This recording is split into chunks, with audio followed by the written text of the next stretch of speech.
Welcome to our webinar, Healthy Nurses for You, Your Family, and Your Community.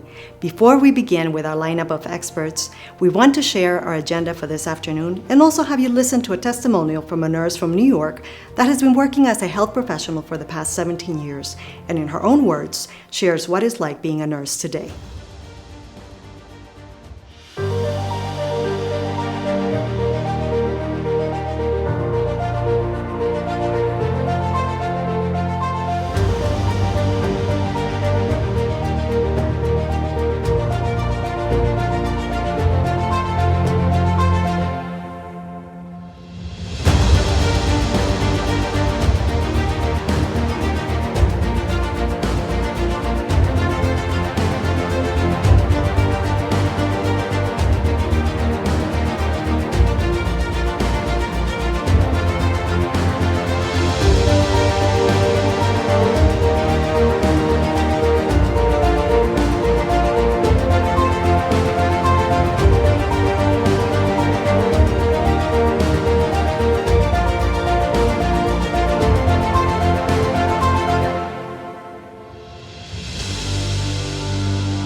Nurses, we know that we wear many hats, and I went from being a bedside nurse 2 years ago to now being a nurse liaison, which basically not only am I there for the patient when they're coming to the hospital, but I'm also a part of the caregivers' lives, right? Because we learned, especially now during COVID and this pandemic, that the caregivers were also suffering a lot because they weren't able to be with their loved ones. And so my role was really to be that middle person, that person on the inside for the patients.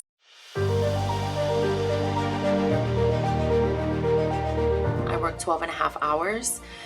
So it's a very long day. And I think a lot of the challenges are that families and patients are still very scared. I mean, we're scared as well, but we know how to turn into nurse mode and put that aside. And I think the challenge now is to trying to come back to some form of normalcy. And that's been a little challenging. I find that patients and caregivers are still very, very frustrated because things are not back to normal, even though, we've done great with vaccines. We've done great with, bringing our numbers down from the COVID cases. But all in all, it's still out there, and we're still, trying to keep the numbers down, trying to get rid of it. And I think there's still a lot of fear out there for our patients. We're their biggest advocate. We're the person that's there at the bedside longer than their doctors, than their loved ones, than anyone else. And we're the person that the patient dumps on, for lack of a better word. They're letting us know all their fears and their ailments, and they're so vulnerable. And as nurses, we are there to take care of them, as simple as it sounds, but it's so complicated because so many things are going on mentally, emotionally, on top of their physical ailments that they're coming in for. And me personally, throw in cancer, because Memorial Sloan Kettering is a cancer center, and you throw in cancer to the mix, and that really becomes super challenging. So being able to be that advocate for your patient is super important. Listening to them, letting them know that you're going to be there for them, and actually fight for what they need, fight for their health care. Once again, welcome everyone. I'm Mildred Espinoza Mansilla. I will be the moderator for our webinar, Healthy Nurses for You, Your Family, and Your Community. As you can see, we have lots to talk about, especially after hearing firsthand from Carmen Mendez on the challenges nurses face every day. According to the World Economic Forum, nearly 6 million more nurses are needed to ensure healthcare standards rise again after the pandemic. The World Health Organization says the need is most acute in poorer nations, but advanced economies like the United States are expected to face shortages in the next decade. So how are organizations like the National Association of Hispanic Nurses dealing with this issue? And what can be done to overcome the 2030 nursing shortage? Here with us to help better understand the shortfalls of the current state of the nursing in the U.S. is the accomplished Dr. Adrianna Nava, President of the National Association of Hispanic Nurses in the United States. Dr. Nava, welcome. The virtual space is yours.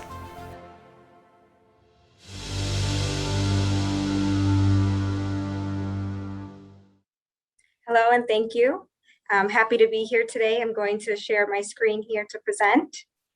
So I'm really excited to be here today with everyone to speak about healthy nurses for you, your family, and our community. And I'm proud to represent the National Association of Hispanic Nurses. And we're the only nursing organization in the United States that represents the interests of Latinos. So some of the questions that I wanted us to talk about today and consider is, what are the biggest challenges nurses are facing today, and how can we overcome them? And as mentioned before, we know that there's a nursing shortage, and what are we lacking? What are the solutions? What is the training? And what are the opportunities available for Latina and Latino nurses? And in order to approach this question, we did hear from a fellow nurse colleague of mine speak about the individual challenges, but we also have challenges that are a lot more national in scale. So some of the things that we want to consider is, what does the nursing workforce look like, especially in our respective countries? So for the United States, and this is a nice graph that kind of shows over time what the nursing workforce looks like by generation. We know in the United States, registered nurses come from different generations, and we're all working together. And as you can see, by 2030, we expect the majority of the nursing workforce to be millennials. So individuals who are younger joining the workforce. And what does this mean? There needs to be additional opportunities for gaining experience, for leadership development, and for acquiring new skills. And we also know that a lot of the workforce that tends to be a little bit older will be leaving the workforce, so there will be some knowledge lost there. But it's also important to note that in the United States, we do have different ethnicities that are working together as well. And we have an underrepresentation of Latinos in the nursing workforce. So currently, we represent about 7% of the nursing workforce, and there's about 3.8 million registered nurses in the United States as of 2019. And in order to ensure that we keep up with the changing demographics in the United States, which right now Latinos represent about 18%, we want to make sure that we create a pipeline to ensure that additional Latinos are getting into the nursing workforce. So one of the things that NAHN really focuses on is, how do we build national healthcare leaders? We want national leaders who are able to elevate issues that our Latino population is facing, but it's also nursing issues that we are facing, and especially now during the COVID pandemic. So we really focus on developing leadership skills, being included in health policy, and being able to address population health outcomes. So for us, this is a very big, hairy, audacious goal where we want to see more Latino leaders, and especially Latino leaders that are nurses. And we know now, because of the COVID pandemic, nurses, we've been at the forefront. We've been highlighted. We know the great work that we've been doing. And we want to be able to have leaders that are at the forefront, who are nurses, who are able to share their experience, speak and advocate for patients at the national level. But then when it comes time to talk about policies and how do we improve our current state, we want nurses at the table to make sure that our voice is heard and that policies are, not only impacting the nursing workforce, but also the Latinos that are currently being disproportionately affected by the current pandemic. So in order for us to get to this, we really want to focus on, how do we develop our nursing workforce? And especially now during the pandemic, how do we move forward? So as an organization, the Future of NAHN really focuses on how do we build the leadership capability of our members to be able to influence population health and be able to address health policy. And as we strive to build this, we really want to see nurses doing this as well. So what kind of nurses do we have available to be role models, whether they're Latino or non-Latino, and how do we bring them together, whether it's in the United States or in other countries, so we can work together to elevate our profession. So I'm really excited to be here and see that we have nurses from really across Latino America. So I kind of want to share my experience a little bit, since the investment of nurses in different countries might be a little bit different. But here in the United States, there is opportunities for nurses to get involved in health policy. So in 2009, I did have the pleasure of working with former Congressman Javier Becerra. And at this point, it was during the time of the Affordable Care Act. And we really needed to focus on how do we improve access to care to millions of Americans that did not have health insurance coverage. And this was really focused on low-income adults between the age of 18 to 64. And I know this might be an issue in other countries as well, but this is really showing an experience of how nurses can get involved in addressing health policy. So just for context, we know in the United States, there's different ways to get health insurance. And because of this policy, which is the Affordable Care Act, individuals were going to gain access to health insurance. And this was really going to focus on individuals living below 400% of the federal poverty level, which for reference is about $100,000 for a family of 4 in 2018. So this is kind of just a breakdown to show the different ways that individuals could gain access through this legislation. So if they made more than 400% of the federal poverty level, this policy did not affect them. If they made between 100 to 400%, they would qualify for a federal subsidy, and 138% or below, they would qualify for Medicaid expansion. But the issue was that different states within the country wanted to expand Medicaid and others did not. So when this happened, it was an issue because not everyone would be able to have coverage at the same time. So states that chose not to expand Medicaid left about 4 million low-income adults within a coverage gap, which is an issue because these individuals who technically could qualify if their state expanded Medicaid didn't have access to care.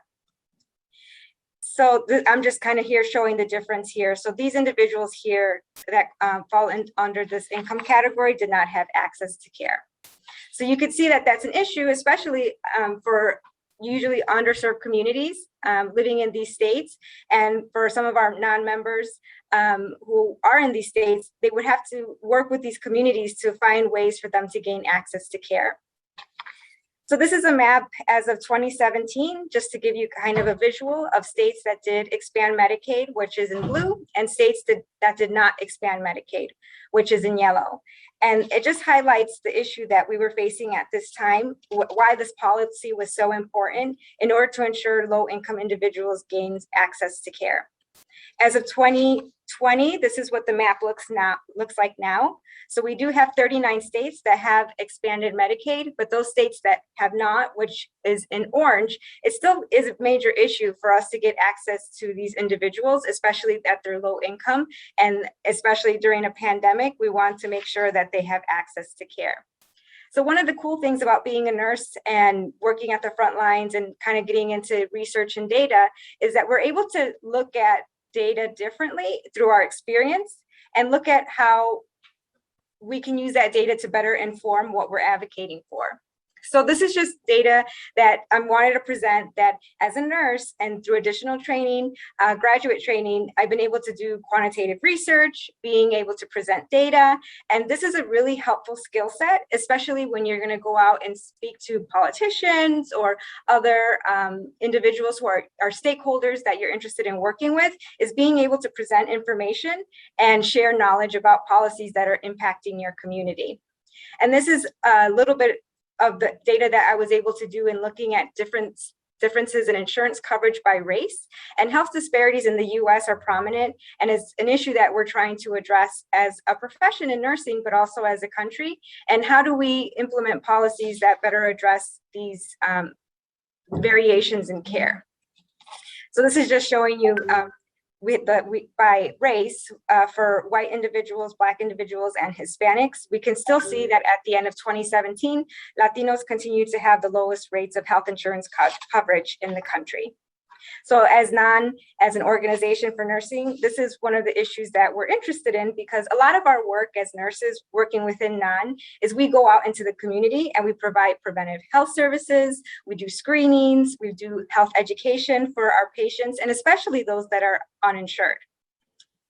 So I kind of wanted to show this picture here. Here's some pictures of some of our members out in the community doing blood pressure screening, giving education on diabetes. And it's really important because, you know, when you don't have health insurance, you usually are not going to a healthcare provider, and you rely on a safety net to kind of be there. And NAHN has kind of taken and stepped into that role of being one source of a safety net to make sure that our Latino community has access to some sort of preventive care. So I'm very grateful for our volunteer members who are out in the community a lot of the time. So this is a map from the New York Times, and that this shows what the COVID rates look like in October of 2020. And you can see that depending on where you live, there was hot spots. And even now, if we look at it now, you can see that rates are going up and down. And I'm sure in your respective countries, you can also see that it varies depending on where you live. And it's important to note this because, you know, when we do policies, it's important to see where people live, what systems are there, what are the politics in the region, and then how as nurses are we able to influence those. So we know that inadequate access to care, being uninsured, you know that we're more likely to have underlying health conditions if we're Latinos, such as diabetes. And then we know in the US, Latinos tend to work in positions that don't necessarily have paid sick time off.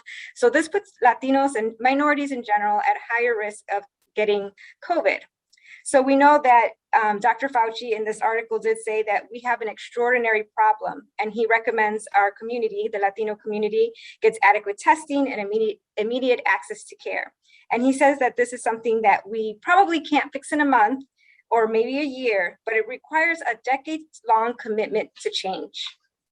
And this goes back to why NAHN is here and what we're trying to do. So we really are committed to making nurses healthcare leaders at the national level, so we can be part of the change and part of the solution, so we can make sure that our community and other underserved communities are getting appropriate access to care, and that advocate for policies that are actually going to be beneficial and improve health outcomes.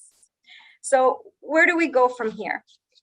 Well, we know that in the United States, there's been a Latino or Hispanic leadership gap in many sections. You can look in the education section, healthcare, we know. You don't see a lot of Latinos that look like us leading organizations, being elected to, you know, national positions of leadership. So that's an issue. And especially when we ask our community if they can name a Latino leader, we know that it can be a little bit difficult if whether or not they can name the leader, but whether or not it's important for us to have a leader. So you can see here that when asked, non-Latinos said that, you know, not as much, that it was extremely important for us to have a Latino leader, but for Latinos, it's extremely important for us to have a leader and someone that's visible who can advocate for our interests. So you can see that when Latinos were asked if they can name a Latino leader, there was mixed results. But a good percentage of the individuals could not identify a national leader. And this is an issue because if we want to raise awareness and advocate for policies and really improve health outcomes, we want to be able to have the leader who is going to be advocating for that. So when we look at organizations such as NAHN or other nonprofit organizations, a lot of these organizations come together to rally around a specific subject or, you know, try to make sure that they advocate for the population that they're serving. So this was an interesting quote by Professor Rouse, was that while there are organizations that advocate for the interests of Latinos, like the National Council of La Raza, which is now Unidos US, and the National Hispanic Leadership Agenda, none have reached the stature or influence of those that have promoted the causes of African Americans. So this is something that, you know, I bring up and highlight because I think the work that we do at NAHN is really important. And I think the work that you do in your respective countries is really important, and really elevating the voice of nurses and making sure that we have a voice.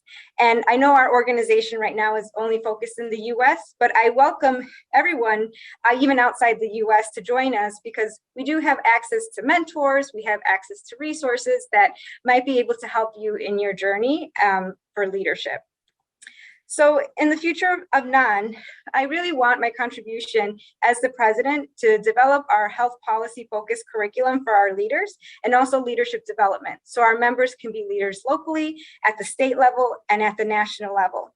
And this is especially important because we want to see Latinos in positions of leadership who can pull up other Latinos, especially Latino nurses and other nurses, in general, because we tend to not see nurses of any ethnicity or race in national level leadership positions, but also we want to address our health disparities and how do we improve care for those that are underserved. And we want to be the change makers and make sure that we are also helping to make decisions and giving input into policies. So for the future of NAHN, we are focused on membership growth. As you can see, we don't represent every state in our country, so we are working to build upon that. There's opportunity potentially to work with our international partners and as well and increase our presence and see what that looks like. But we also focus on leadership development and making sure that the nurses that we are working with have the skills and the tools to be able to advocate for population health outcomes and for health policy. So I recommend if anybody is interested in joining us on this mission, to reach out to me directly, and I'd be happy to chat with you or your local groups of nurses in your country. And if you're interested in learning more about some of the health policy stuff that is going on in the United States, these are some of the areas that you can look at is the Commonwealth Fund, the Kaiser Family Foundation, and then Health Affairs is a journal that's really good and keeps you abreast of what's going on health policy-wise in the United States. And one of the initiatives that I'm really proud of that we've done is getting nurses engaged in voting. And voting is pretty much a really simple thing that we can do and help advocate for, but that's the first step in giving us a voice on issues that are important for our community. So we really advocate and are partner with Voter ER to make sure that our members and their families are registered to vote, because that is a start for us to have a larger voice in the country. And that's all I have for today. And thank you everyone for your time.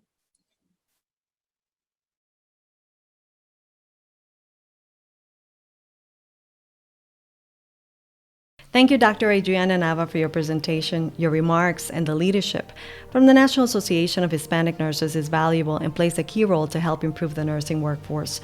And speaking of improvements, yet another critical area that requires our immediate attention is the state of mental health and wellness of our nurses. Healthcare workers are also experiencing conditions that are being compared to a war zone, continuously witnessing the direct effects of the pandemic as it spreads throughout our communities. Research done by the Mental Health America organization highlighted the most pressing issues impacting healthcare workers are stressed out and stretched too thin, worried about exposing loved ones emotionally and physically, exhausted, not getting enough emotional support, and struggling with parenting. These are many of those issues that we will be discussing today. With the Nutritionist and its role in good mental health and well-being in nurses is Dr. Ralph Piedmont, a psychologist and managing director of the Center for Professional Studies, and also a contributor to the Healthcare Institute for Virtual Education. Dr. Piedmont, welcome, and thank you for your time. Hello, everyone. Thank you for coming today and participating in this very exciting web event. My name is Dr. Ralph Piedmont. I am the Managing Director at the Center for Professional Studies in Timonium, Maryland. I'm a personality psychologist by training, so my work involves identifying those key psychological forces that drive us and whose satisfaction provides a deep sense of fulfillment. Understanding who we are is an essential first step in creating a positive, productive lifestyle. My talk today will focus on introducing you to my research on a new aspect of our personal nature, the numinous. The numinous is a core feature of our personalities and is responsible for shaping and developing our unique selves. It is also at the heart of finding a very powerful force for creating and maintaining ultimate well-being. Nursing, as you well know, is a very dynamic, active, and essential aspect of the healthcare environment.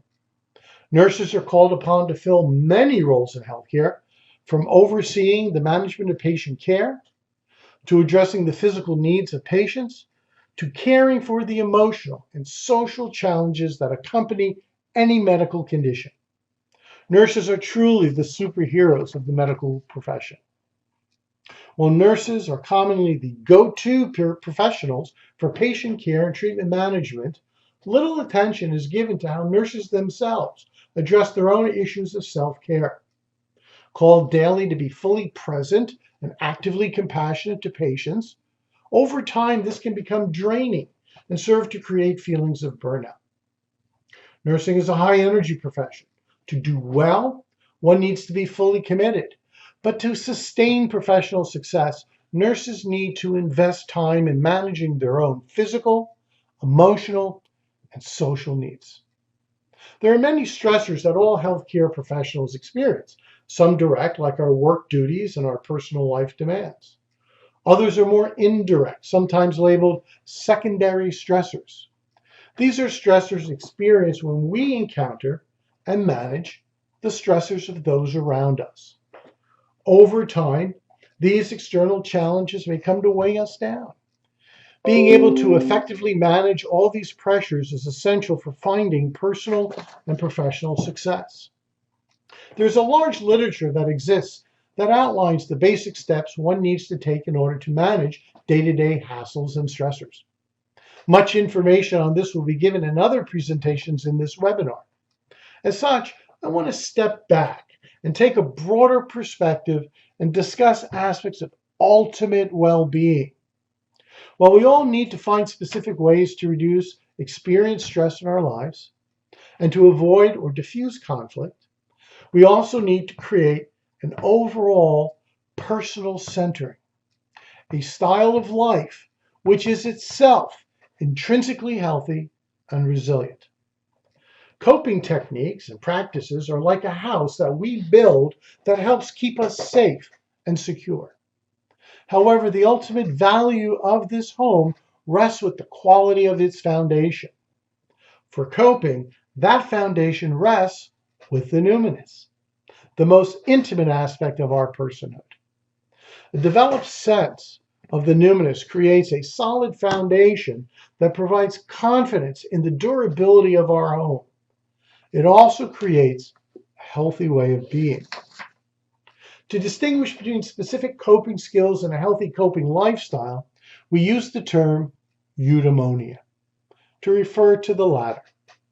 In healthcare, the term sense of coherence is frequently used and represents a similar concept. Both represent a foundational, health-oriented style of living that gives us a baseline orientation to managing challenge and stress in our lives. As you can see from the definition on your screen, eudaimonia does not protect us from pain and challenge. Rather, it fortifies us to weather any storm and to see the sunshine that lies beyond it. So what is the numinous? My work in this area develops out of research I conducted that examined how religious and spiritual interests influence our lives.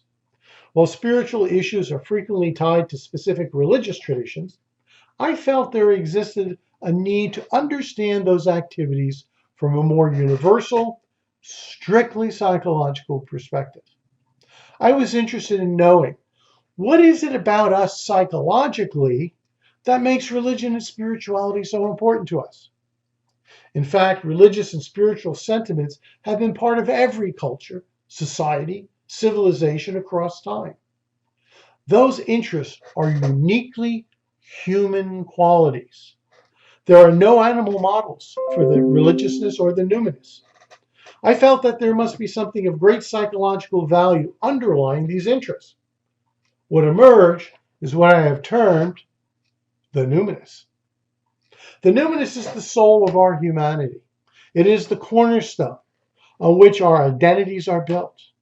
It emerges from our limitless capacities to think, imagine, and reason.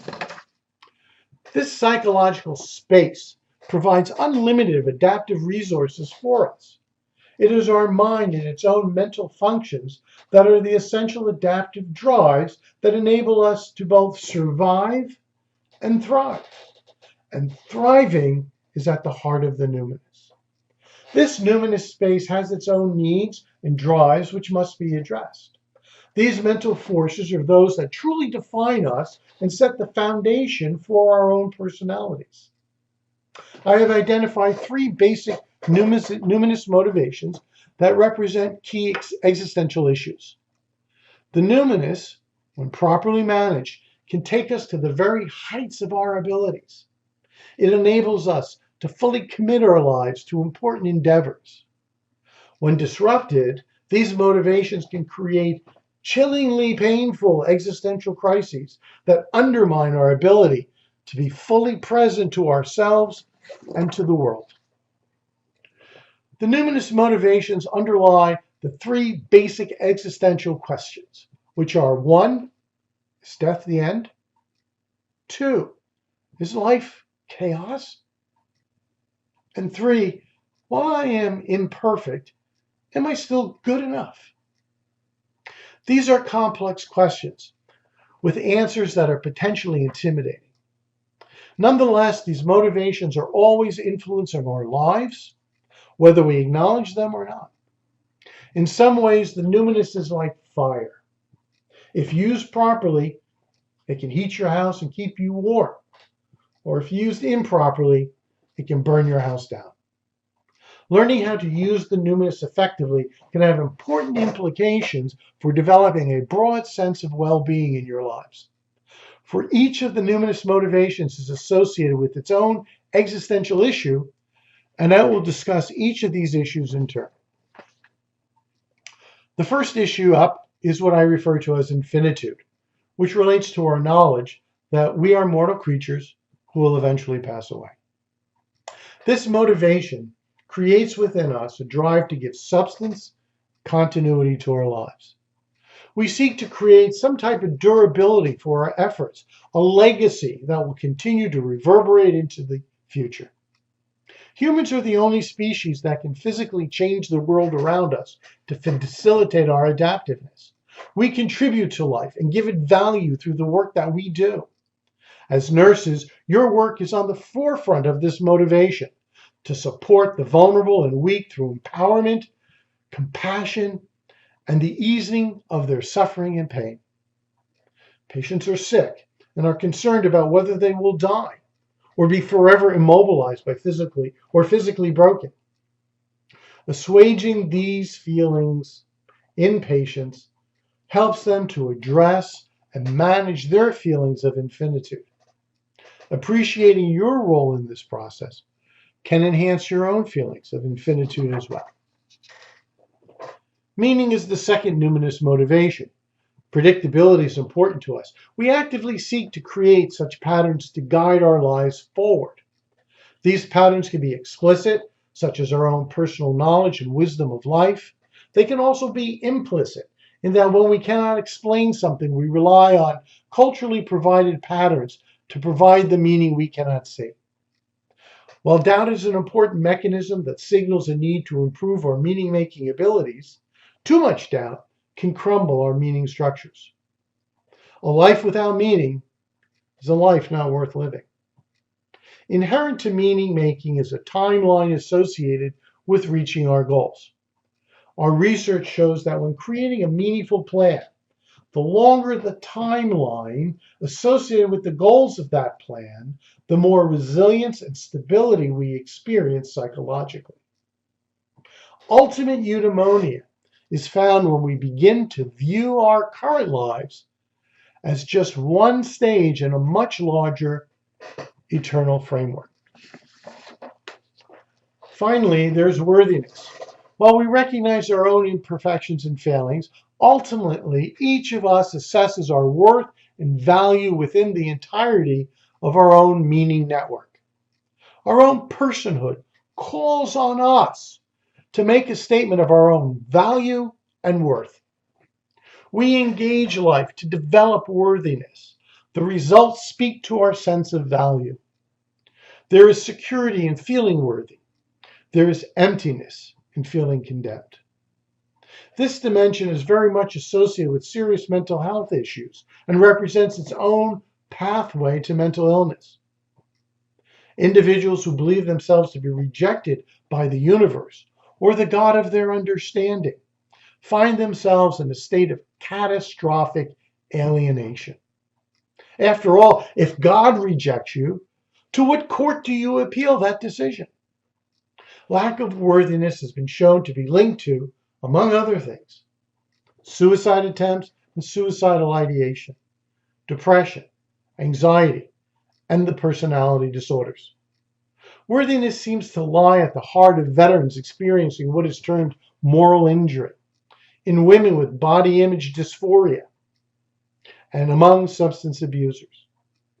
High levels of worthiness gives us a sense of belonging and goodness that empowers us to act compassionately and completely in our life activities. Finding adaptive solutions for fulfilling these numinous motivations creates a solid foundation for building a life of overall well-being. People with strong, positive, numinous motivations become agents of change in the world, finding ways to fill important needs. As nurses, you know that patients have the same needs as us, although the health crisis they experience is making these issues very salient for them. Recognizing what issue or issues are salient for a patient can help us to intervene in ways that can have powerful healing effects. Providing emotional and physical support for one's personal and psychological integrity and renewed meaning can allow patients to better accept treatment interventions, to become more active in the healing process, and despite whatever negative outcomes, to maintain an upbeat and positive outlook on life. The value of the numinous is that it can help all of us gain a sense of personal closure, acceptance, and value that can allow us to accept whatever life throws in our way. In the last few moments, I want to briefly present some techniques that can be useful in helping you to attend to your numinous motivations. These can be brief reflections to ponder when you have some undisturbed free time. It will stimulate you to imagine the key existential elements in your own life. I will also discuss some themes that others may share with you that are also related to these motivations. Frequently, people will use religious themes as a way of expressing their anxieties around the numinous. While you cannot be expected to address these concerns from a religious or theological perspective, you can do so from a numinous sensitivity. Each technique will relate to a particular numinous motivation. Remember, the key is to help people and yourself see their lives from a different perspective, seeing new possibilities, new ways of thinking about things, and all these help to slowly transform people into new creations. First up is infinitude. Our lives are, in general, brief experiences in this material world. The universe is over 13 billion years old, but no matter how long we may live, even past 100 years of age, that is nothing but a split second when compared to the age of the universe. The metaphor that can help start a personal exploration of the issue of infinitude is the throwing of a stone into a lake. When a pebble is tossed into a lake, it quickly goes in and sinks to the bottom, probably never to be seen of again. However, the ripples caused by the stone hitting the surface continue to move outwards and influence the rest of the lake.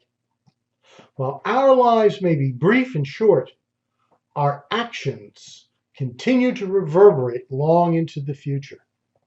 We are all part of a social network that extends into the future.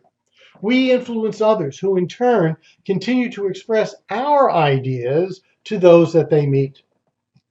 Our lives do make a difference. Our actions not only speak louder than words, but also last longer than any spoken or written sentence.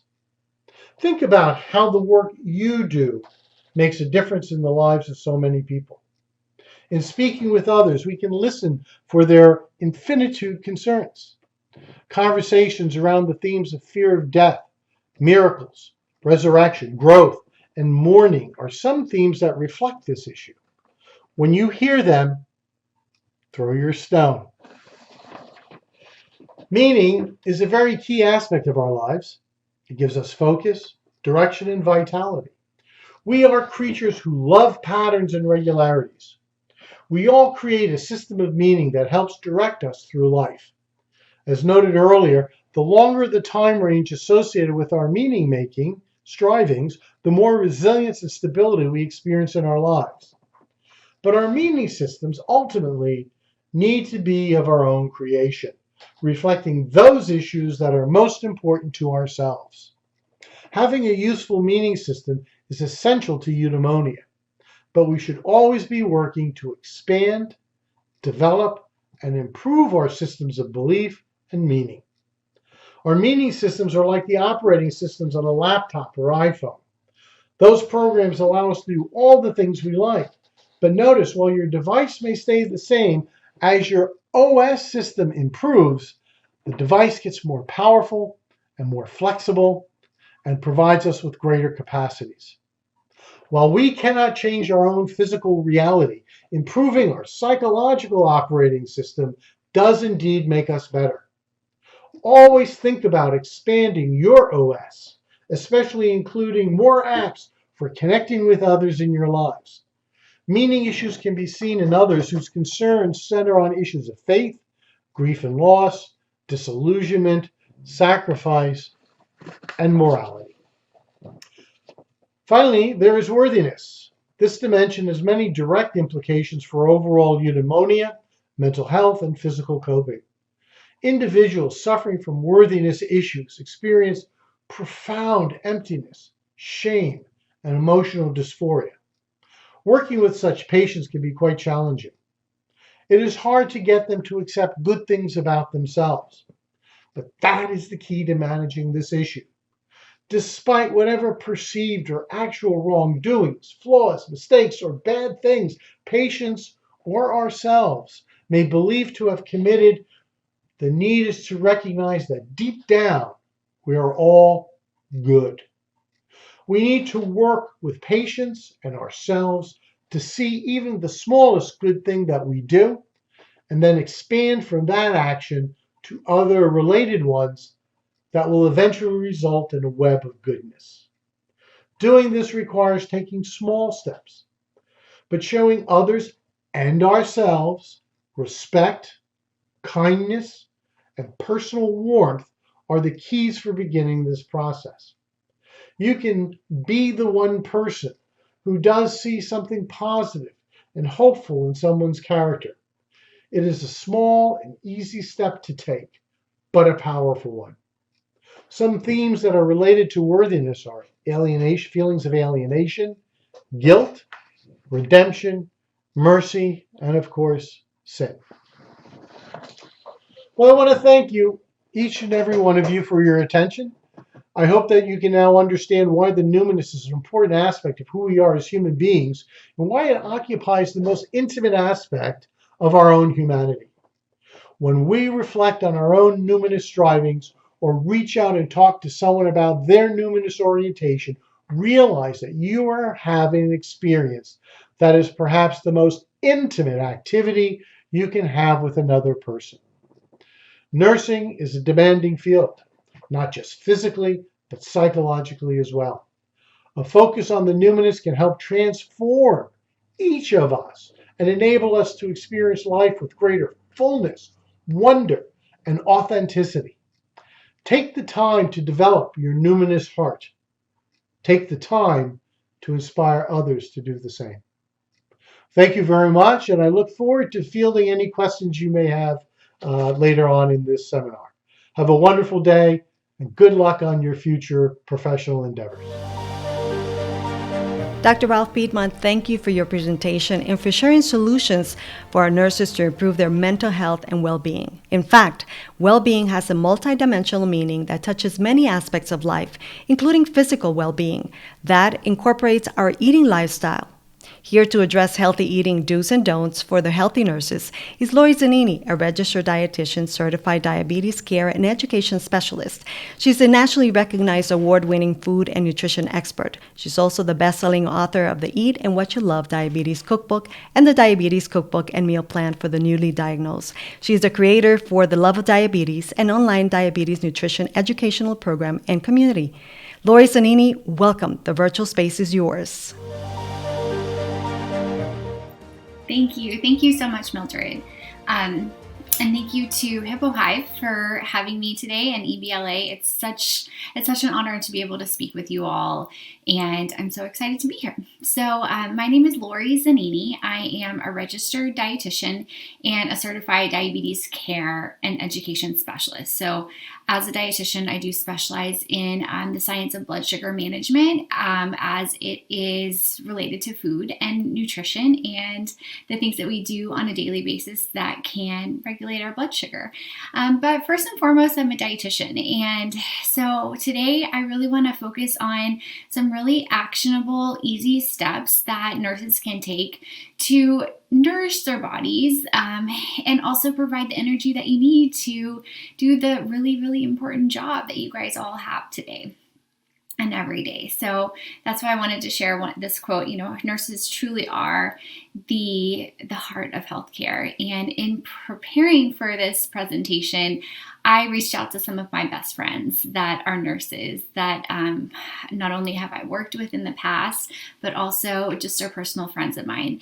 And it was really interesting as I reached out to a lot of them and asked them, what are some of the specific challenges and obstacles that you face in your job as a nurse to not only take care of yourself, but also to take care of the people that are around you, right? And it was really surprising that none of the people that I asked needed more than 5 seconds to tell me some of the obstacles that they had in place. And they were very common and they were all the same. A lot of them were the same. So that really showed me that it's probably something that you all might be struggling with too. So hopefully we can kind of conquer some of these things together in about the 15-20 minutes that I have so that you can kind of have at least a few ideas and resources moving forward to help. Okay, so first of all, some of the challenges that my friends shared with me was number one, time. Time not only in their personal life and prepping food and thinking about food for not only them and their families, but also time at work, limited breaks that you may or may not be able to take at the time that you're supposed to have them. That was the first thing that all of my friends would say. Time is an issue as a nurse because you work long hours and you're tired and you're taking care of a lot of people, which brings me to the second challenge is that a big obstacle that I was hearing is that it's in your nature to take care of other people before you take care of yourself. It's probably one of the reasons that you went into nursing. It's probably just part of your personality. You are a caregiver, you nurture people, and you provide support when some people don't have it. And so because of that, it can be hard to prioritize yourself first. And so we're going to talk about that. What are some ways that we can kind of take back the control in a very easy way so that you know that you're nourishing your body with the nutrition that you need in order to have the energy to do all the things for all the people. And then number 3, just the availability of the food that they can access during the work day. I know having worked in a hospital myself is that, the lunchroom, the cafeteria, it doesn't always have the best options, and if we have a 5-minute, 10-minute break, some of the things that are the easiest to grab are sometimes not the best for our bodies. Additionally, if you have patients that are bringing you treats all the time, it can be challenging, and so that's something that we can talk about as well. So the challenges that were shared with me are kind of going to be the framework for what I'm going to talk to you about today and kind of think of some really good things that we can do.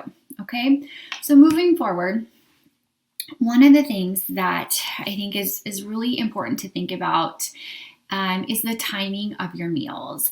And I know there's a lot of strategies out in the world these days don't eat for this amount of time, eat for this amount of time, those types of things. What I have found in practice and with my clients, with my patients, with the people that I've worked with over the years is that, it is very important to eat at regular times throughout the day.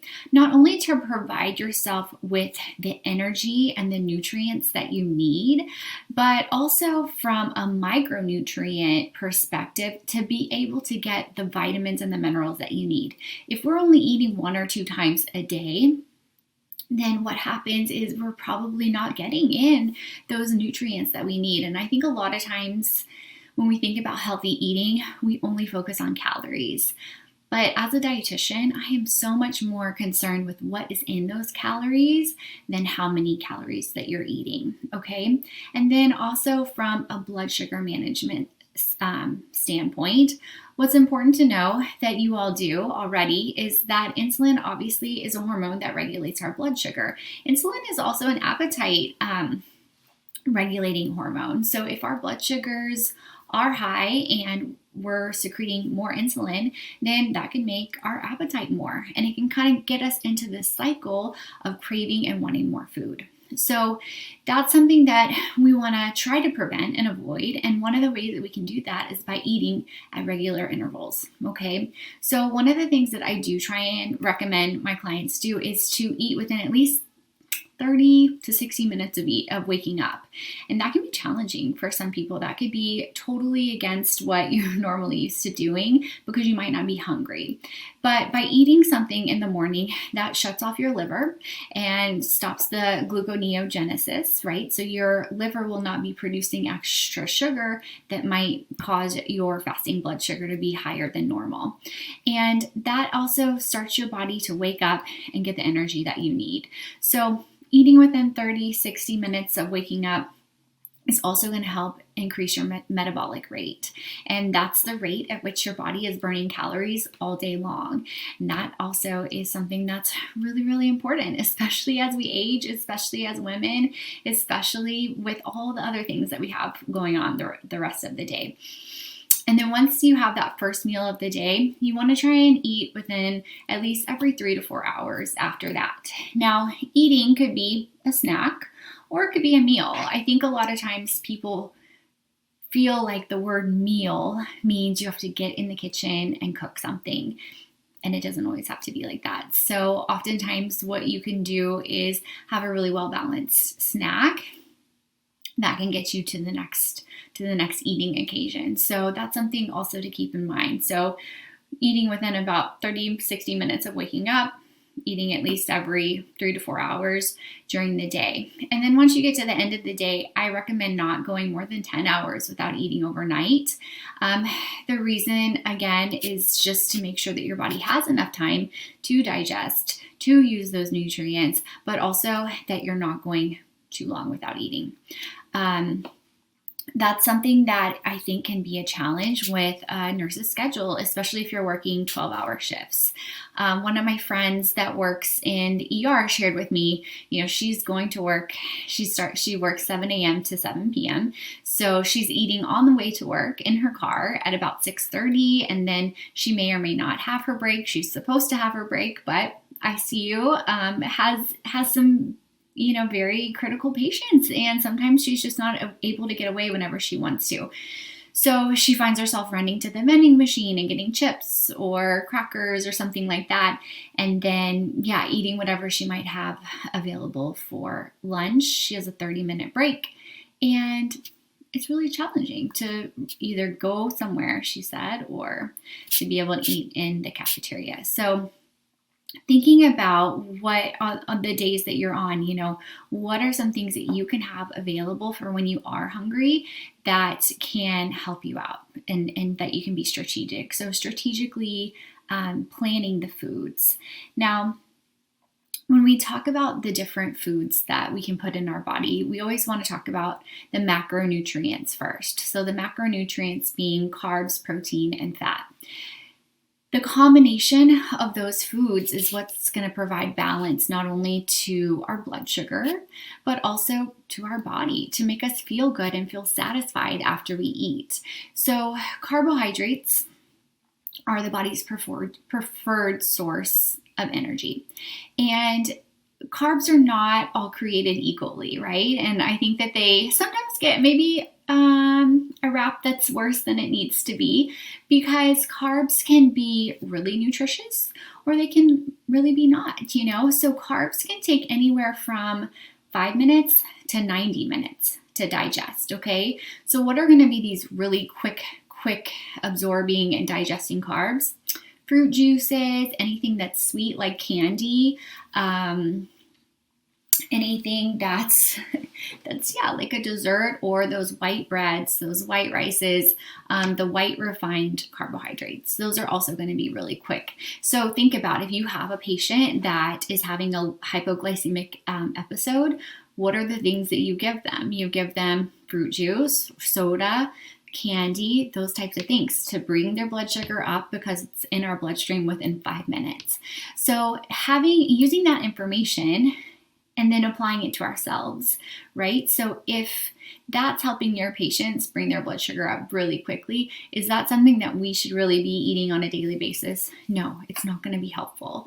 And the other thing too, beyond what it does to any of our blood sugar levels, is that it digests so quickly that it can't keep us full. So that's why we could drink large portions of juice or eat large portions of candy before we ever feel full, because it's digesting rapidly. So think about that when you have the choice between something that digests quickly versus, say, something like a whole wheat piece of bread, brown rice, any kind of berries, fruit, berries, those types of things, even beans, these are going to be complex carbohydrates. So they're higher in fiber, and fiber digests slower. So not only will it blunt the effect of blood sugar in our body, but also it will keep us full longer. And that's what we need. We need that sustained energy as we go about our day and we take care of the patients that we are. Okay, so carbohydrates first.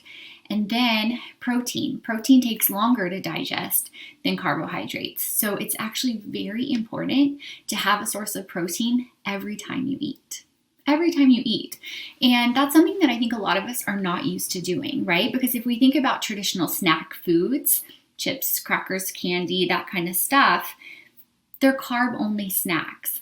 So when we are able to add protein to it, not only does that stabilize our blood sugar, but it also is going to keep us full longer, right? So proteins take around 2 to 3 hours to digest. So it's going to stay in our system longer. There's a lot of different types of proteins that you can choose. Plant-based proteins like beans, nuts, seeds, legumes, all of those things are going to have fiber, because fiber is only found in the cell wall of plants.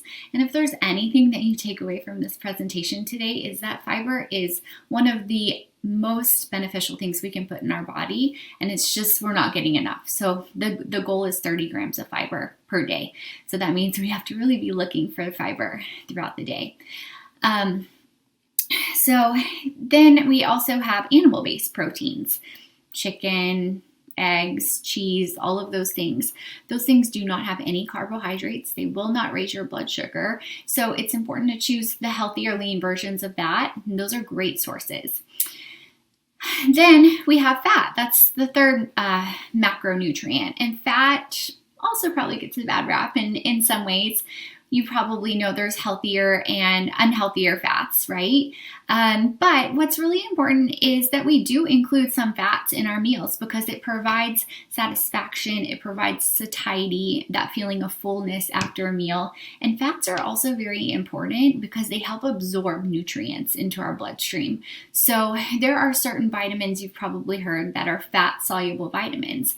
Vitamins A, vitamin D, vitamin E, vitamin K, they need fat to be able to be absorbed and to be utilized by our body. So small amounts of fat are also really important. Now, you've probably already thought, okay, I was just mentioning the proteins, right? A lot of proteins have fat in them as well. Some foods have all three things, right? So if you think about nuts, they have protein and fat. They're a great snack choice. You can think about beans. Beans have carbs and protein. So that's a really sustainable or satisfying choice as well. So those are some things that you can just kind of think about. I know I don't have a ton of time to go into more in depth than what all is included in it today, but I have a great snack handout that's totally free. So if any of you want to email me at contact@loriZanini.com, I can give you just like a quick snack guide. But the goal, if you take the takeaway from all of this, is to make sure that you have at least a protein with every meal and every snack, in addition to a carb and a fat if you're able to. So for instance, for a snack, a handful of nuts, pistachios, pecans, anything like that is going to be a really good choice because it is going to be digesting a lot slower than the bag of chips. You can have an apple and a string cheese. There's the combination.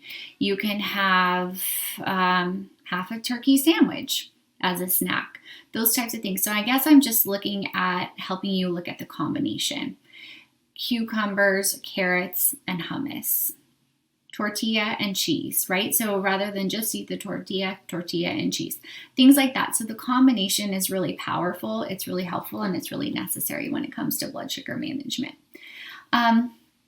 And the third thing that I wanted to mention too is just the availability, right? That's what's, I think, hard oftentimes too whenever we're thinking about what we can grab and what we can do to nourish ourselves throughout the day. And we want to help set ourselves up for success. So if that means bringing your own snacks, bringing your own food, then that's really helpful. I think oftentimes when we're very stressed, it is easy to neglect some of these basic self-care strategies. But when we are the most stressed is when we need to practice the most self-care. And I'm sure some of the other presenters have been talking about that too. And I think what's really important for me to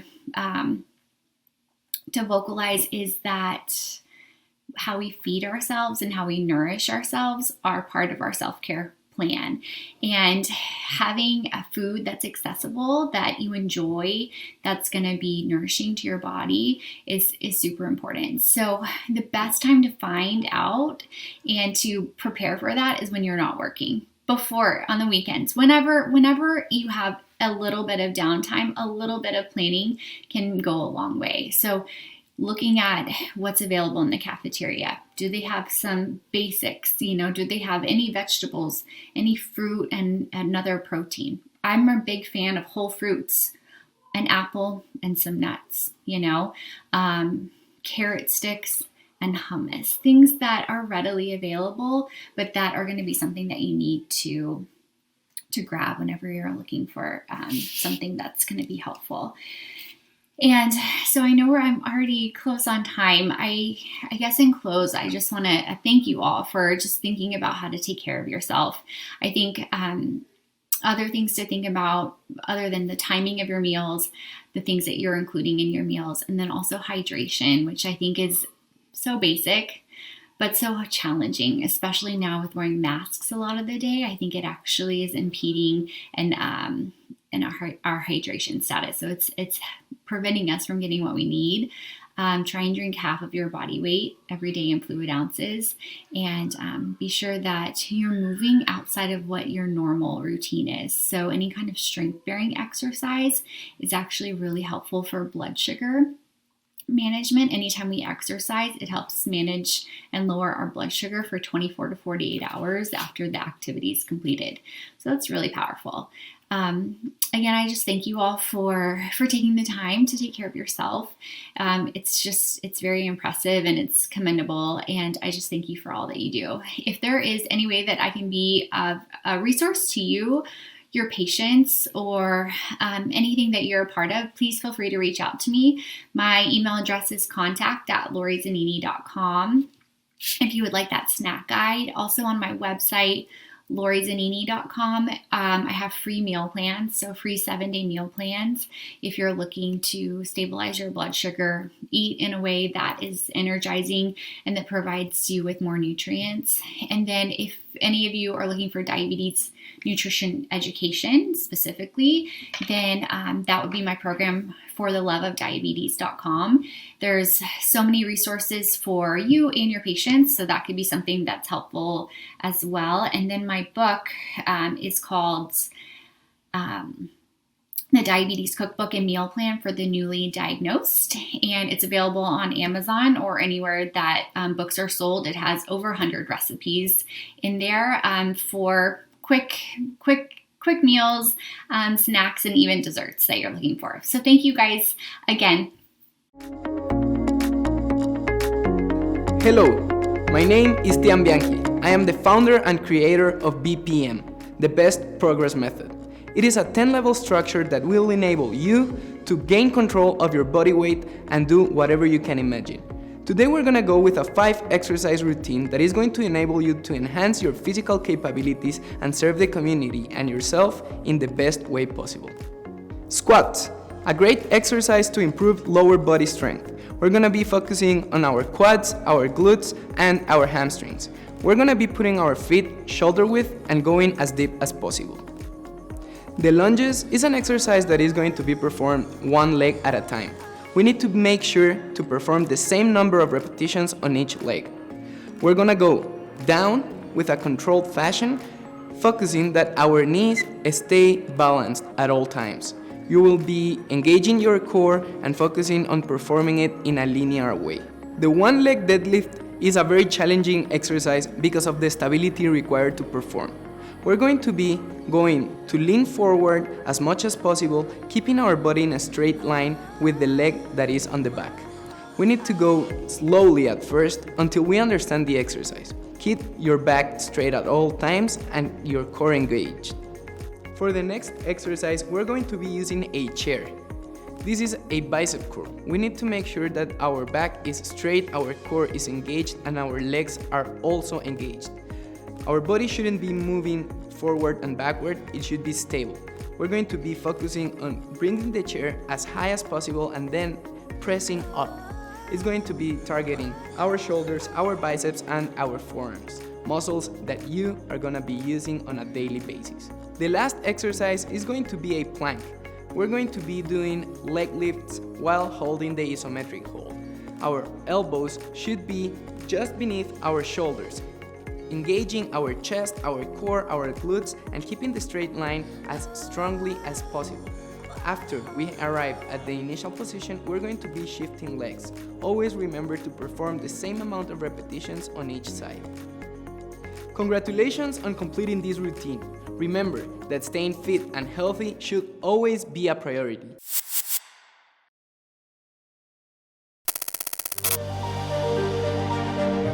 Thanks both Lori Zanini for her contribution to this webinar and also Tian Bianchi for his fitness demonstration to help improve the physical well-being of nurses. During this webinar, we have addressed vital issues and potential solutions promoting healthy nurses. However, we still need to discuss the significant impact education has for the future of healthcare. With that said, could virtual education be the promising trend for the healthcare industry, the patients it serves, and nursing students? Next up, we have a short video from Barry University on using innovation and technology like the HIPPO device to enhance the clinical experience for students.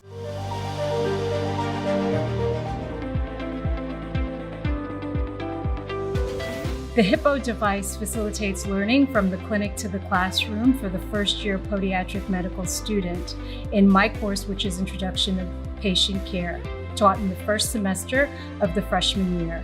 It's a new technology that we're using to enhance our clinical experience for our students. As itself, the HIPPO device has a built-in camera that allows us to have the students with us while we are doing history, physical examination, both within the clinic as well as in the operating room. The students can see what I see, they can hear what I hear, they can also ask questions. We can also do evaluations of study imaging like x-rays and CTs.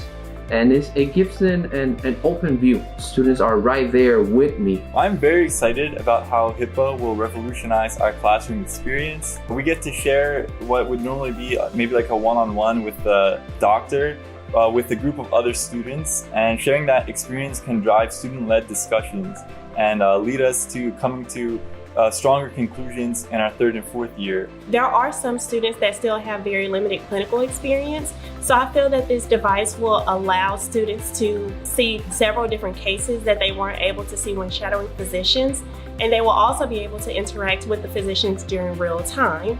So first year students will actually be able to see different treatment plans and see different cases in their first year that they would typically learn in their second and third years. As a podiatry student, it's easy to get caught up in the workload. It can feel heavy at times, but the HIPAA device really brings us back to our primary purpose in studying, and that's becoming physicians, helping patients, helping people. So the HIPAA device reconnects us with that clinical setting, helps us see doctors and access their knowledge at an earlier time, and really just connects us with the clinic at an earlier time in our podiatric careers. I do foresee this device being used beyond the COVID-19 pandemic to facilitate learning and workshops in surgery.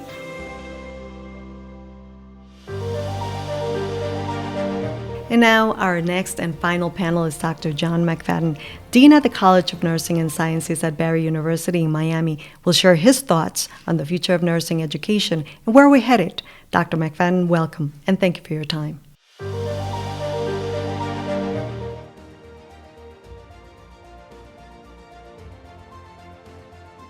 So, how do you begin to think about the future of educating new nurses without thinking about the changing role of the nurse?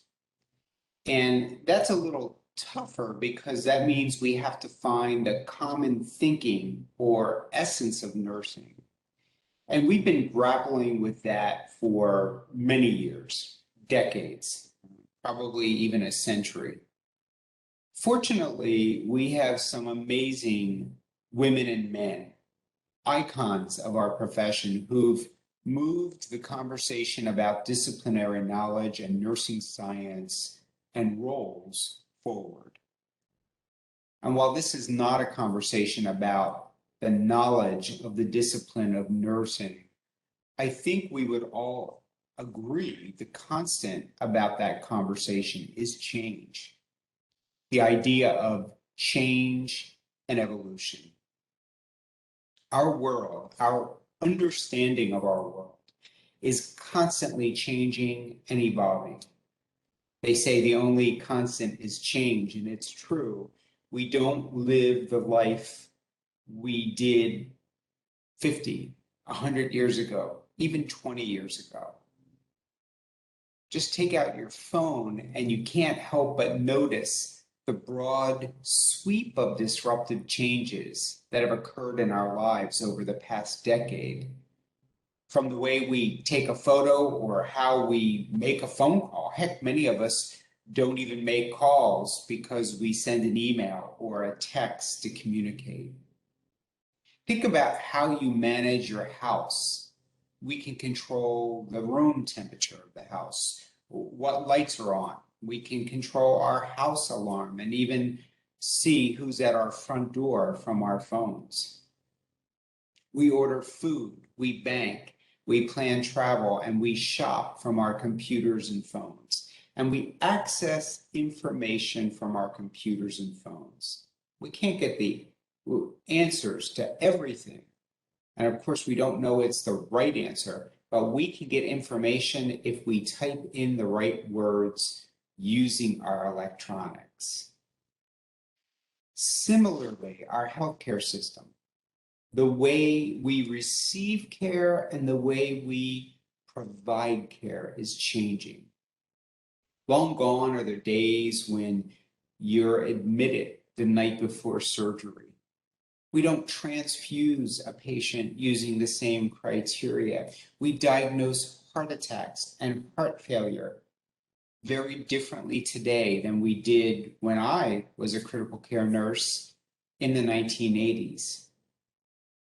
So while these changes have created disruptions that may be frustrating. In fact, we often refer to them as disruptive innovations.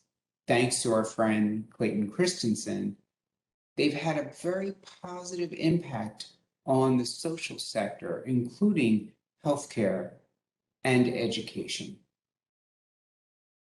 Then came 2020, and we never saw a bigger innovative disruption in the way we conducted life and business across the globe as a result of the COVID-19 pandemic.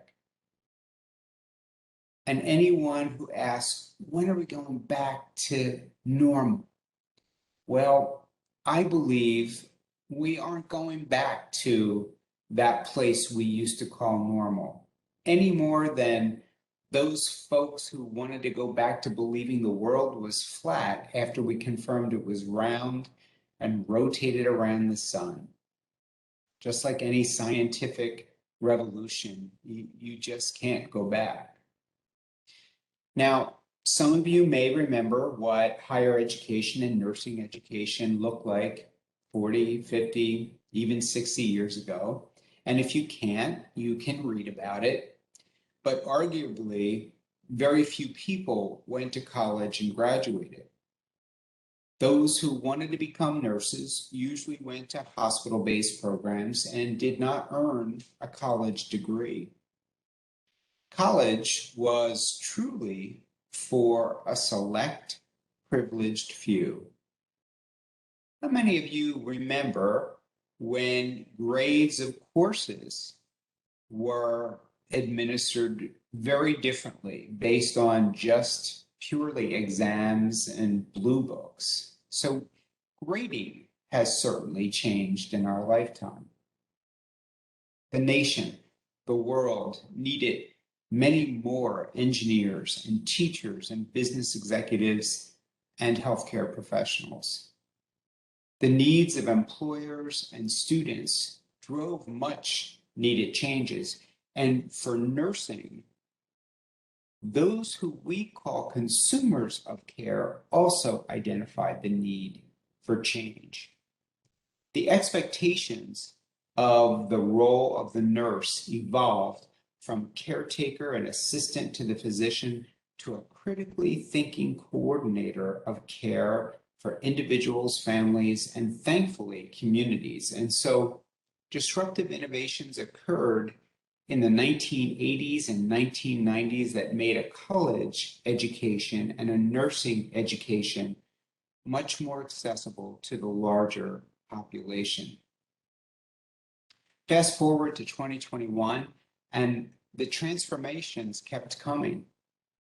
I know many of us don't want to spend any more time in 2020 than we needed to, but think about the impact just the pandemic has had on clinical care, on education, and society in general. Care is provided more in the community than in a building we call the hospital. Certainly telehealth is something very new for us. And our employers value the baccalaureate prepared nurse as the evidence builds that demonstrates their contributions to improvement in clinical outcomes. Many nurses also decide to seek advanced education and advanced roles, and that has broadened the scope of nursing practice and allowed us to meet societal demand for improved access to care, particularly primary care and our specialties. Let's stay with nursing just a little bit longer. We've recognized that our healthcare system is quite fragmented. The healthcare industry, made up of private and public healthcare systems, all are seeking to provide patients with a better experience, better quality of care as demonstrated by outcomes, and better work-life balance for our providers.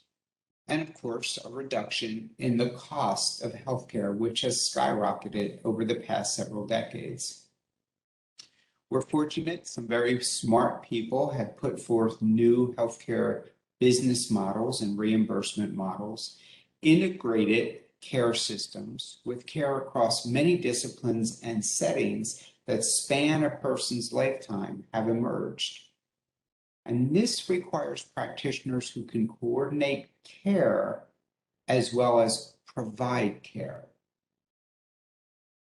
Our science, the combined knowledge of many disciplines from chemistry and pharmacology and medicine to sociology and psychology to business and nursing, all have provided us with discoveries that improve healthcare. Genetics, immunology, ethnopharmacology, technology, all are giving rise to personalized healthcare and what we now call precision healthcare. So the curricula used to prepare graduates of all of our healthcare professionals has to evolve. Today's nursing graduates have to be grounded in liberal education. Let's not confuse that with other use of the term liberal. When I say liberal education, I mean the humanities, the social and natural sciences that are foundational for our healthcare disciplines and particularly nursing. These courses, these sciences, these humanities serve as the foundation for the intellectual and practical abilities that our nurses need to practice and engage with the local and global communities. Our nursing graduates have to also be grounded in the disciplinary knowledge of nursing. That means they can perform and think and act like a nurse.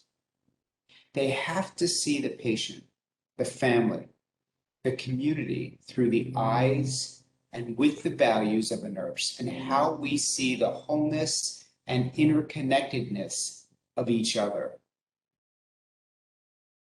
Gone are the days when some nurses provided care across a steep chasm from our nurse theorists and nurse scientists.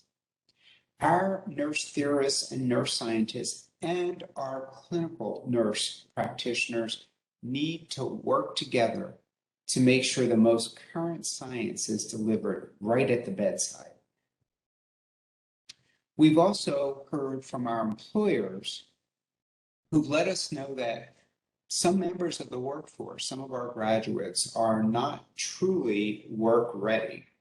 So our educational system for nurses have to include what is current about healthcare, but also what is current about society. Things like understanding the diverse needs of our very unique people and how to ensure equity and practice from an inclusive perspective. We have to understand how our systems work or don't work to improve health. People will move through many settings and systems as they seek care, and the fact that they live within populations and communities also impacts the delivery of care and its outcomes. We've been living that lesson throughout this pandemic. The health of our communities affect individual health, and each of an individual's health affects the life of the community. You cannot deliver individual health care without considering the broader population health.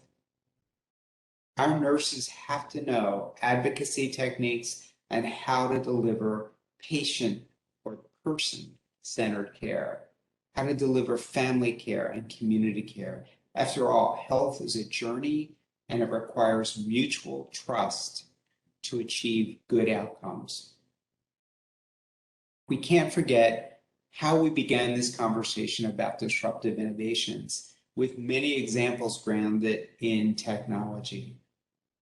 Our nurses provide care in environments that are rich in technology.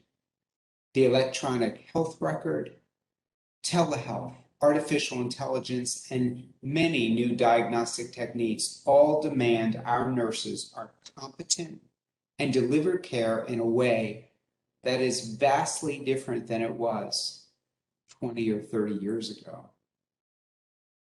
So our nurses, and in fact, all healthcare professionals, have to balance knowledge and competence in managing technology and systems with their understanding of the uniqueness of each human life.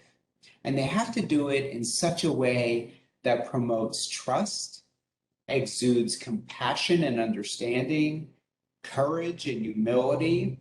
And our nurses and any of our healthcare practitioners aren't simply born with these qualities. They have to be taught, they have to be allowed to practice things like emotional intelligence and ethical comportment, moral courage, assertiveness, interprofessionalism, and professional socialization. They have to be shown the imperative of committing to lifelong learning and furthering our disciplinary science. Nurses have to be taught to act with accountability and learn how to think and act and feel like a nurse through a maturational process. It's not something that happens in one semester or even in 2 semesters. It takes time.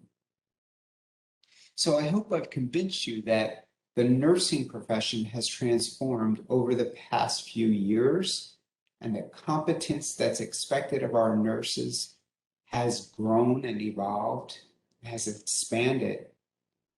So now it's time to take a look at how we prepare or educate our future nurses. Higher education has seen enormous shifts from shrinking funding and shrinking resources to innovative models of course delivery. We're all using platforms and techniques we never would have considered before. In fact, we frequently would say the things we use to deliver our courses over the past 15 months would never, could never work, but they are.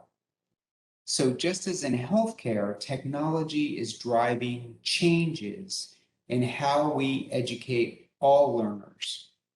Our current students are all digital natives, unlike me, who had to add tech skills to my repertoire of abilities. My grandson, who is 4, knows how to swipe and FaceTime and has taken to teaching me some new techniques.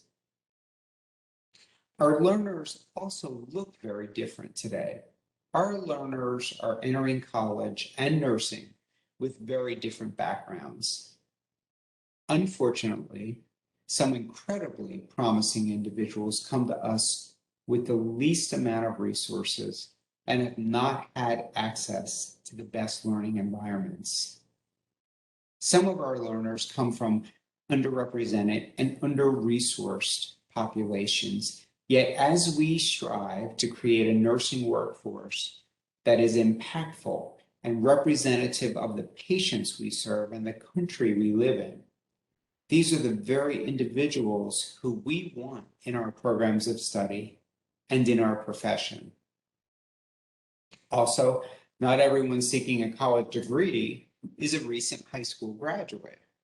Second-degree learners have embraced that commitment to lifelong learning and are making shifts in their skills to better meet workforce demands.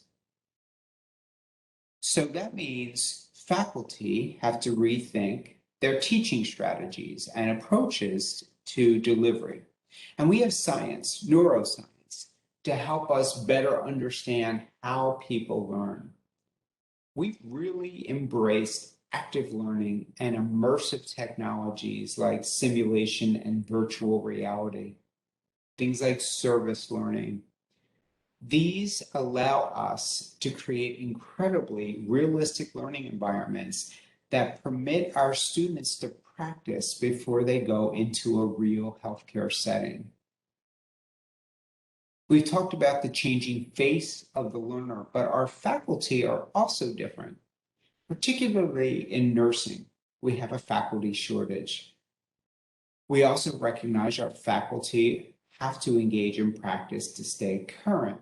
So we're in a place where we need strong alliances and partnerships between practice and our academic program. That benefits all of us. So let's tie some of these things together. Academic nursing leaders are called to continue the work they've started with our practice partners to create strong relationships, not only on the student learning side, but on the faculty practice side. We have to be in tune with the needs of our faculty from a development perspective, but also from a career advancement and work-life balance perspective. Academicians have to continue adopting technology and new learning techniques to meet the needs of our learners. We have to figure out how to prepare nurses so they are work ready.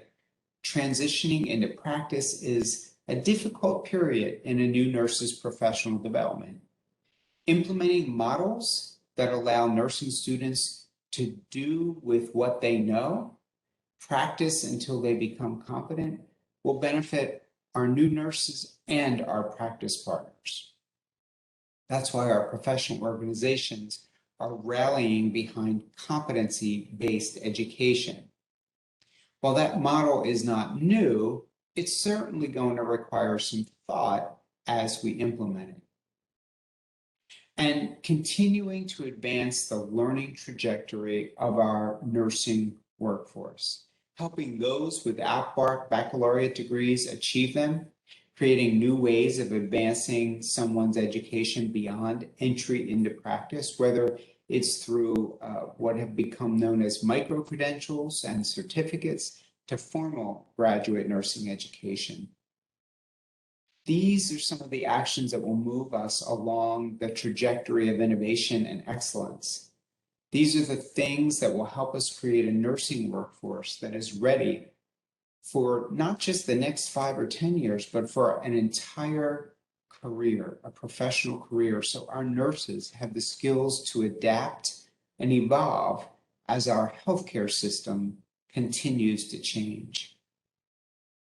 We're fortunate that we have incredible resources through our professional associations and our educational accrediting bodies and those who believe in the dynamic and powerful role of the nurse. New documents, new models, new ideas are being put forth to help guide us with what we need to do to prepare the nurse of tomorrow. Is it exciting? You bet. Is it a little overwhelming? Perhaps. But as I've said many times before, how do you eat an elephant? One bite at a time. I can't think of a better time to be a nurse or an educator. As the quote by Henry Brooks Adams goes, teachers affect eternity. No one can tell where their influence stops. So I'll leave you with my hope that each of you brings or serves as an inspiration to a future nurse, and that each of us together is able to move the needle forward toward better healthcare for our communities and the world. Dr. McFadden, thank you for sharing such powerful information about the future of nursing education. But now, before we go into our interactive segment of Q&A, we want to share with you about Hippo Hive, our platform, our Healthcare Institute on Virtual Education.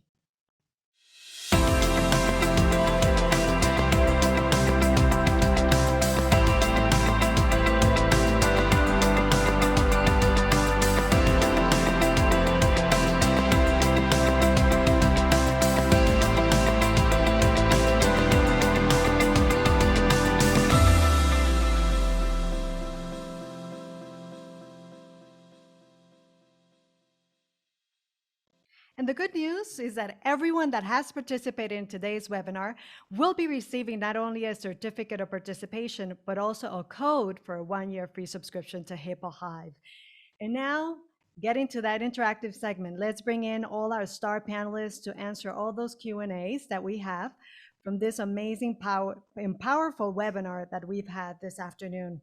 So I'd like to bring in again Dr. Adrianna Nava, also Lori Zanini, and Dr. Ralph Piedmont. Thank you all for joining me.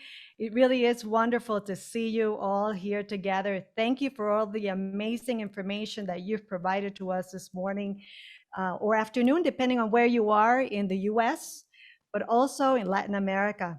I also want to take the time to shout out to Peru, Colombia, Mexico, Venezuela, and of course, Guatemala, and the US, where we are and what we're producing today. But we have received a lot of many comments from everyone who has been attentively paying attention to our amazing panelists. So I'd like to start with you, Dr. Adrianna. So we've just recently heard also from Dr. John McFadden, powerful message about nursing, powerful message of everything that we will do, that we can do with nursing. So now one of the things that stood out to me was he mentioned the community affects the individuals and the individuals affects the outcomes of communities. So where do we begin? How do we make that next step into policy making, changing in the US, but at the same time, in how do we get nurses to continue to advance their careers, particularly now that we have technology and innovation available to us?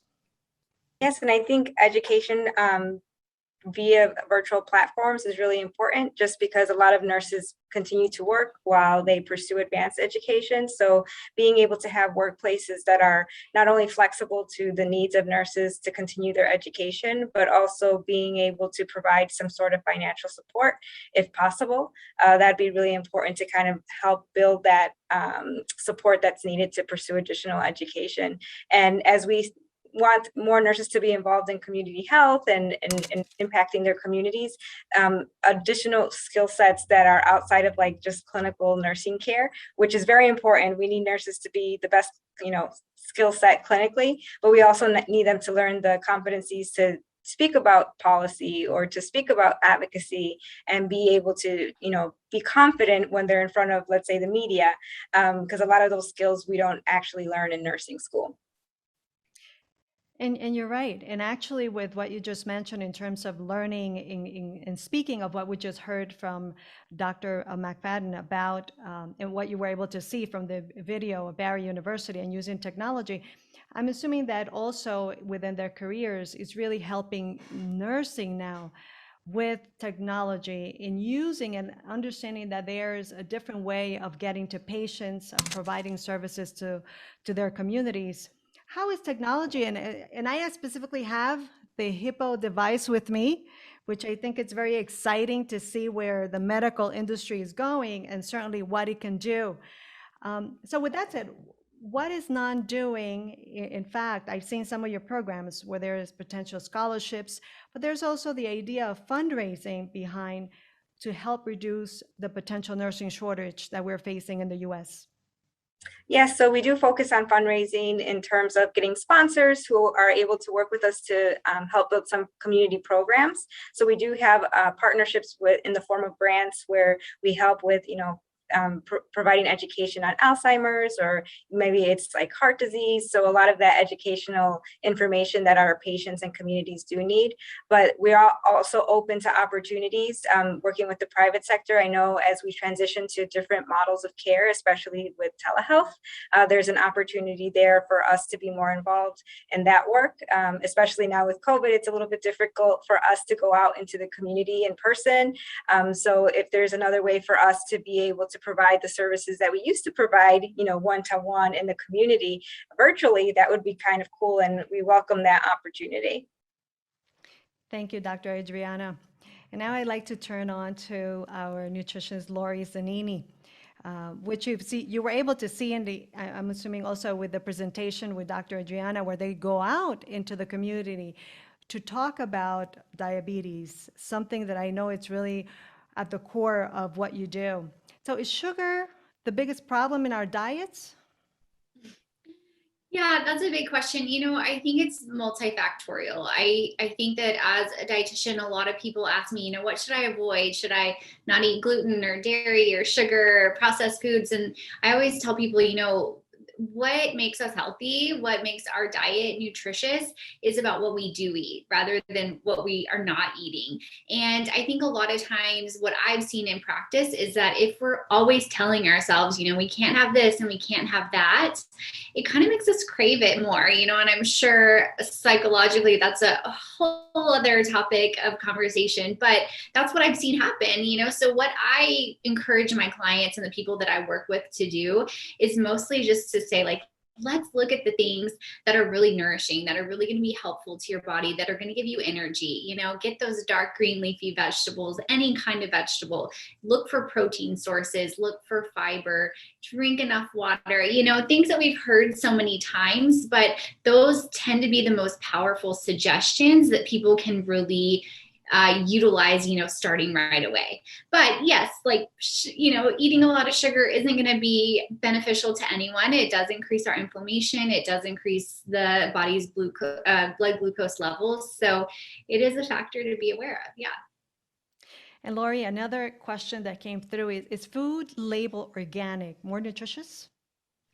No, not necessarily, for sure. In the United States, the label organic has to be, it costs a lot of money to be able to say it's USDA certified organic.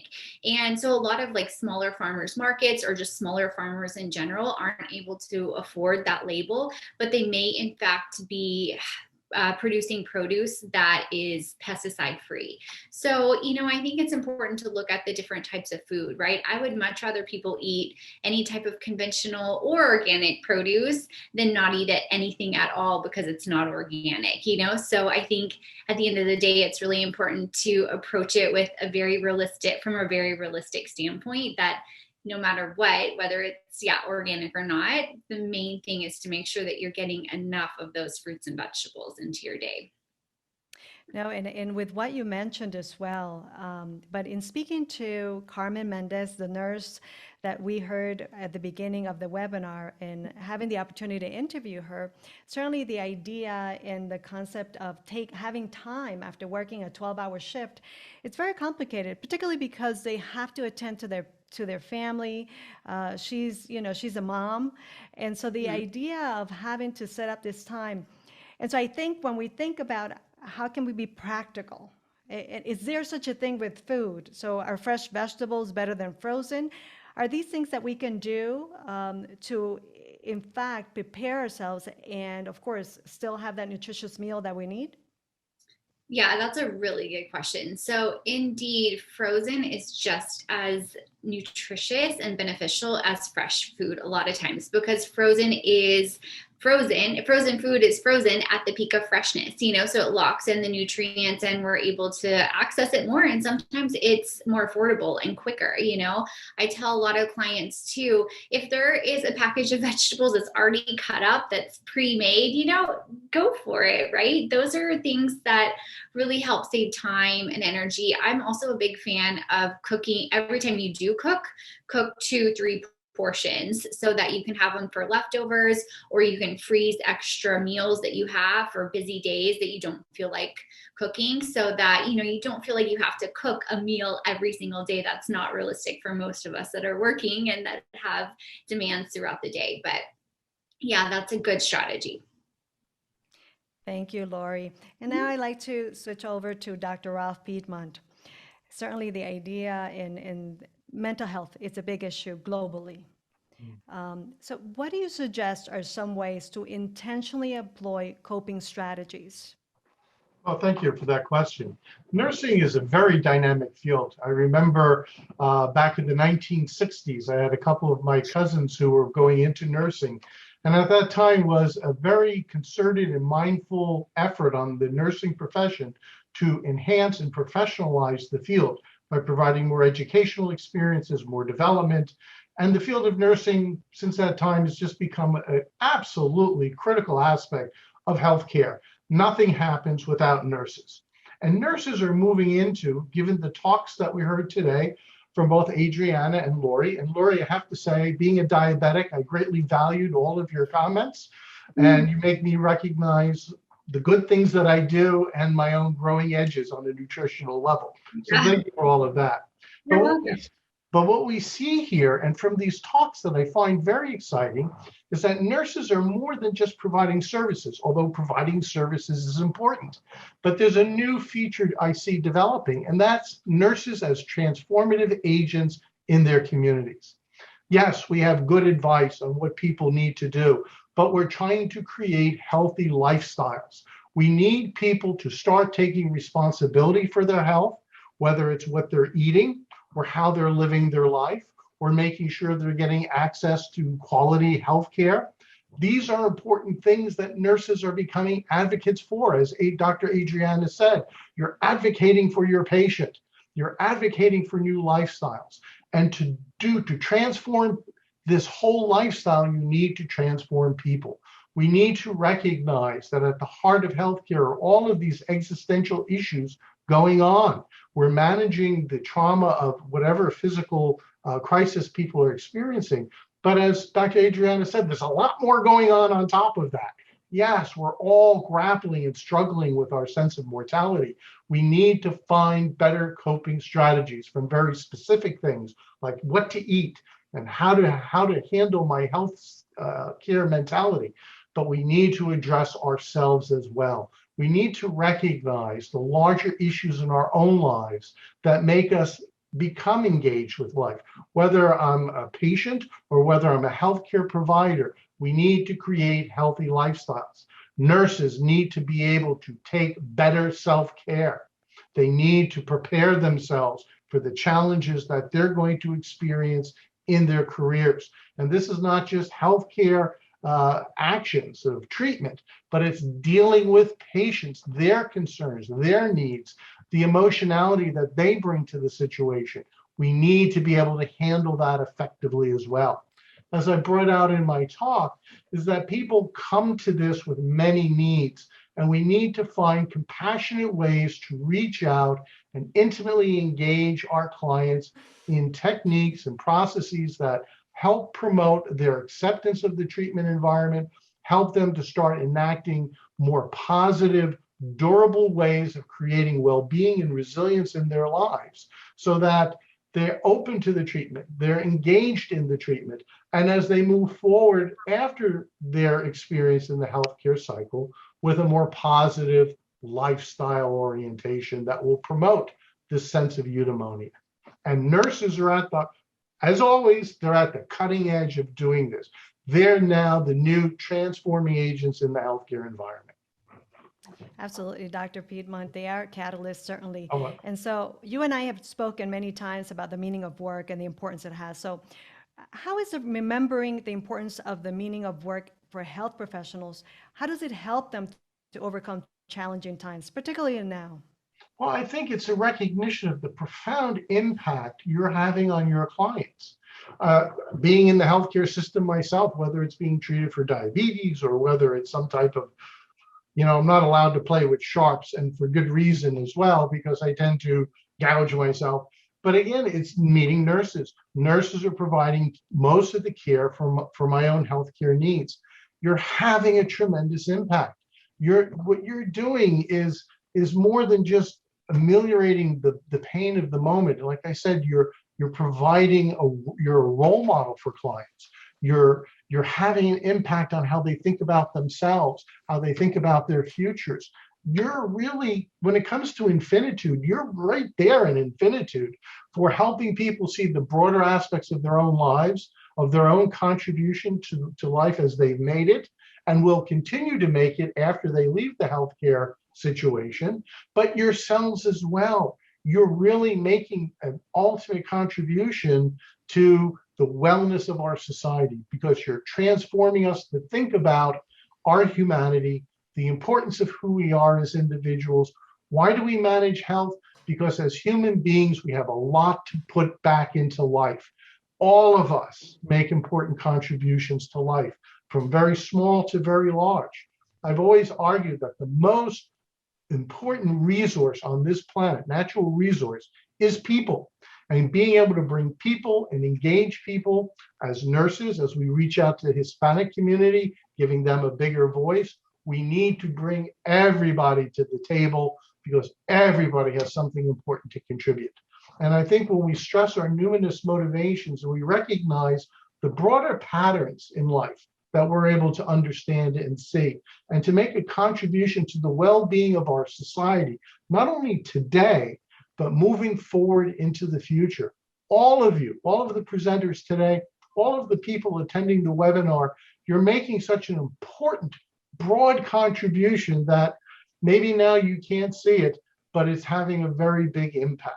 Your involvement's important, and it's important that you become a resilient person so that you can be that resource for helping others in need. Dr. Piedmont, I couldn't have said it better. Those are amazing closing remarks. Thank I you. appreciate your contribution, and certainly the contribution from all our wonderful panelists this Absolutely. afternoon. Before we close the interactive segment of Q&A, Lori, Zanini, do you have any closing remarks?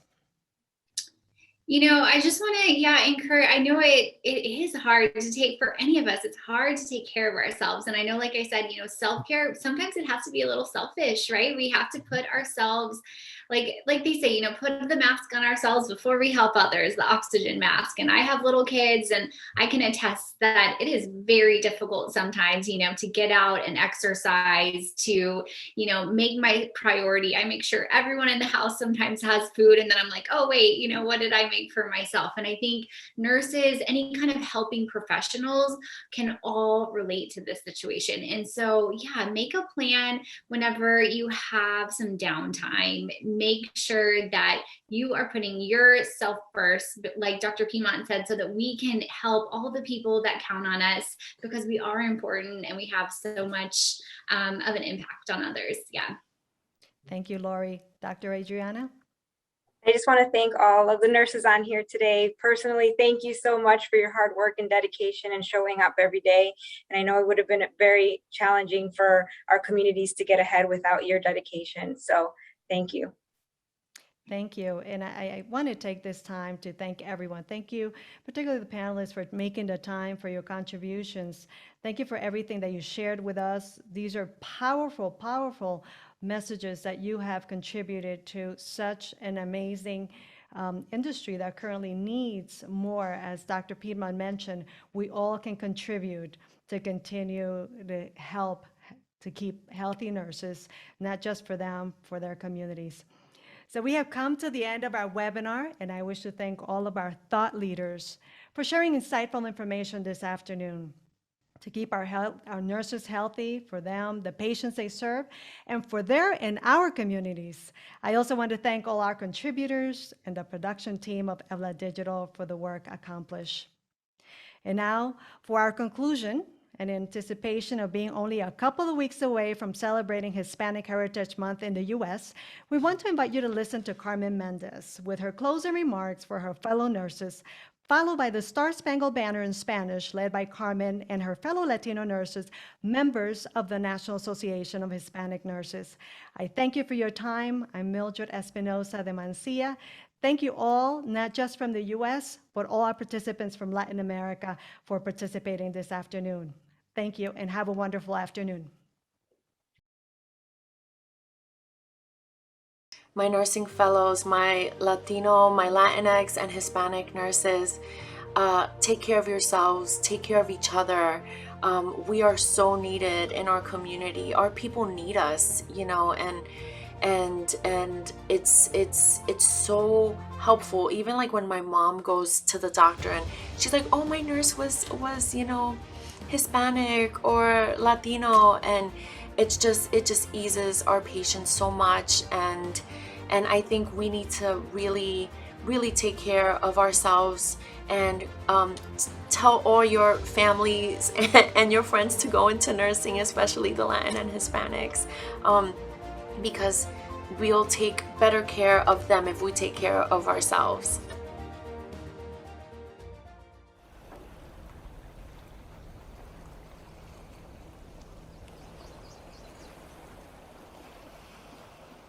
Mira, podéis ver al sutil clarear lo que erguido sea el sol cuando el sol se oculta. mostrar.